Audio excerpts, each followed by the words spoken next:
لقد أعدمت. كلمتين بس اتقالوا في وش وزير خارجية أمريكا بعد أيام من نصر أكتوبر. كيسنجر سأل إمتى؟ السادات رد بهدوء مخيف: النهاردة. اللي حصل بعدها ما كانش مجرد إعدام بنت، ده كان إعلان سيادة قدام العالم كله. بعد نصر أكتوبر 73 مصر مش بس كانت خارجة من حرب، دي كانت خارجة من مرحلة كاملة.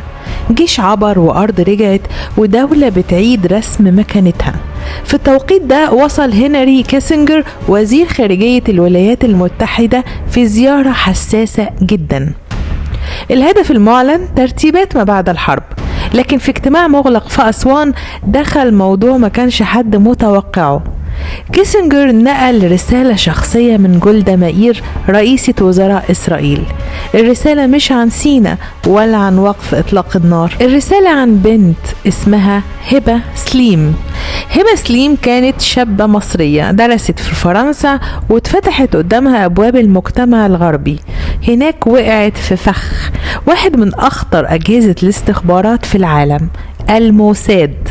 العلاقة بدأت عاطفية وانتهت عسكرية. هبة سليم مش بس خانت، دي جندت ضابط مصري كان بيخدم في سلاح الدفاع الجوي، وعن طريقه نقلت مواقع بطاريات صواريخ وسربت خطط وتحركات، وتسببت بشكل مباشر في استشهاد ضباط وجنود مصريين. يعني ببساطة دم مصر نزل بسبب معلومات خرجت من هنا. المخابرات المصرية بدأت تشك، خيوط اتشدت لحد ما وصلت لهبة سليم. تم استدراجها من فرنسا بحيلة ذكية ورجعت القاهرة من غير ما تحس انها رايحة على النهاية. اتقبض عليها واتحقق معاها واعترفت.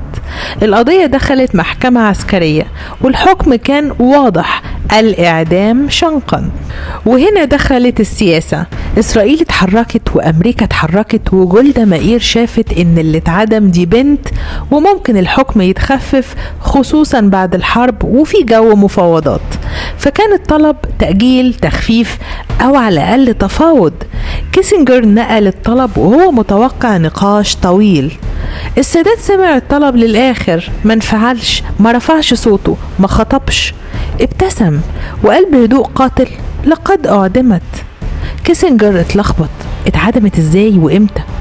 السادات بص لضابط المخابرات وقال له: النهارده. الجملة دي مش بس أنهت الحوار، دي كانت قفل للملف وكسر للضغط ورسالة مباشرة في حدود ومصر عارفاها. في نفس اليوم وبعد انتهاء الزيارة مباشرة نفذ حكم الإعدام في سجن الاستئناف، من غير بيانات ومن غير شو ومن غير استعراض. دولة بتطبق حكم على واحدة خانتها. قصة هبة سليم مش قصة بنت بس، دي قصة سيادة وقرار وحدود مرسومة بالدم.